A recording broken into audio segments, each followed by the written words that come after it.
Welcome, ladies and gentlemen, to this week's edition of the Black and Gold Report, a show all about UNC Pembroke athletics, presented by Pepsi. I'm Jenna Davison, and today on the show we're going to be catching up with head softball coach Brittany Bennett, and on the second half of the show we're going to be talking baseball with head coach Paul O'Neill. But first, we're joined by Coach Bennett. Coach, welcome back to the show. Thank you very much. Well, you've had some success over the last couple of weeks. First, an impressive doubleheader sweep over Winston-Salem State on the road, and then an even more impressive sweep of Peach Belt Conference rival Columbus State.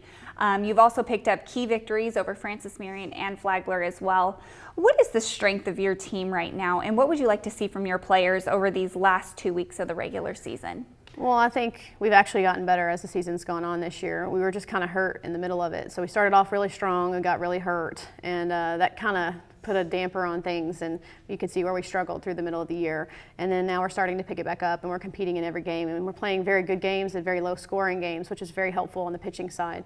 But for the last 2 weeks of the season, I just told the girls that I wanted them to fight. I don't think that's ever a problem for us, but you know, this program hasn't been above 500 in a long time, and one of our goals is to try to get there and set the tone for next year. So just looking forward to playing some good competition. I'm proud of us for sweeping Columbus. I don't know, I haven't looked in the record book, but it's been probably a really long time since Pembroke has swept Columbus State. So that was a good win for us, and it gave us a lot of momentum going into this last week. But just want some fight at the end of the season and try to get some things done that we've been trying to accomplish. Well, for those that don't follow the Braves, your team is loaded with youth, as evidenced by 9 freshmen and sophomores littering your roster. What are some of the positives and the drawbacks of yielding such a young team? They look like freshmen and sophomores sometimes. I think anybody would say that. You know, we have really, really good at-bats in the box sometimes with our freshmen and the sophomores, and then we have a terrible at-bat. And we're learning from it, and they're taking notes, and they're trying to get better. But you can definitely see some moments where we're just kind of not on top of things, or maybe we have a mental lapse. And you know, gaining that experience is invaluable to them. And every year that they can get that many at-bats and have that much experience, they'll only get better. And I can already tell you that some of the freshmen at the beginning of the season are 2 times the player that they were in February right now. And you know, experience is everything in our league. And you know, I think that they show signs of weakness, but then they come back and they put it to you as well. And that's why I like them so much. Well, your top 3 hitters are all freshmen, including Jamie Johnson, who's posted a team best .354 batting average through 43 games this season. Your top pitcher, Katie Saunders, will return next year as well. What does that say about the future of UNCP softball? Well, I think our future is bright. You know, anytime you're a new coach, your second year is always going to be really tough because you're going to go out and you're going to seek kids that fit your style and fit your philosophy. So as they come in, you know, you're going to have a lot of youth probably, and that's been consistent in my life as a coach.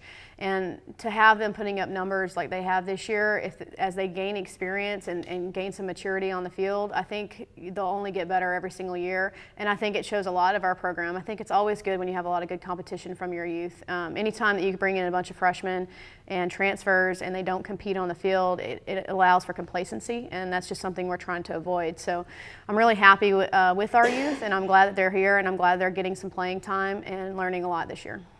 Well, let's talk about Saunders a little bit more. She started the season second in your depth chart behind returning ace Selena Ashley, but has been your go-to arm as of late. What has been the key to her progression this season, and what is her potential to be one of the top pitchers in the Peach Belt Conference next season? Well, Katie Saunders looks amazing right now. If you've gone to and seen us play in the last 5 games that she's pitched, she is just killing it on the mound right now.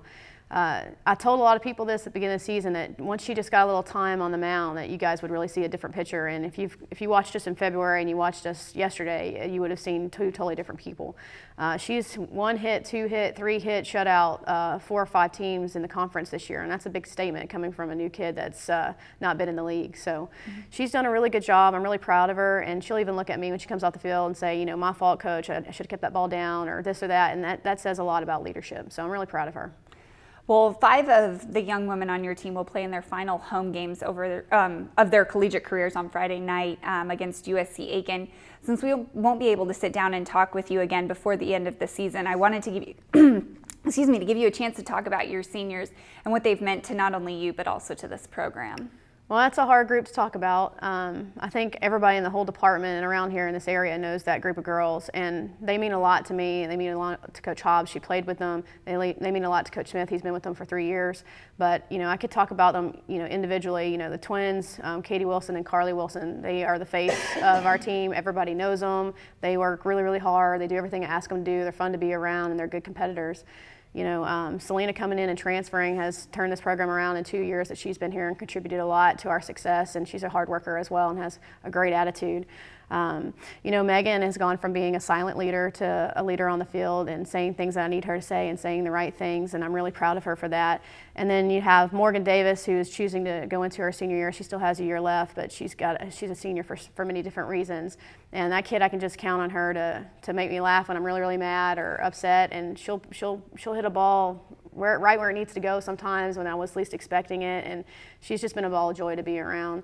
And obviously, Bree has been a huge part of this program for 4 years as well, and I think Bree is just so much better of a player than when I got her, and she just leads in everything that she does on and off the field, and I'm really going to miss that kid when she's gone, and I'm going to miss all of them, and I'm really, really proud that in their last 2 years that I've had them, that they've been able to get this program back up to 500, because that's what we've needed.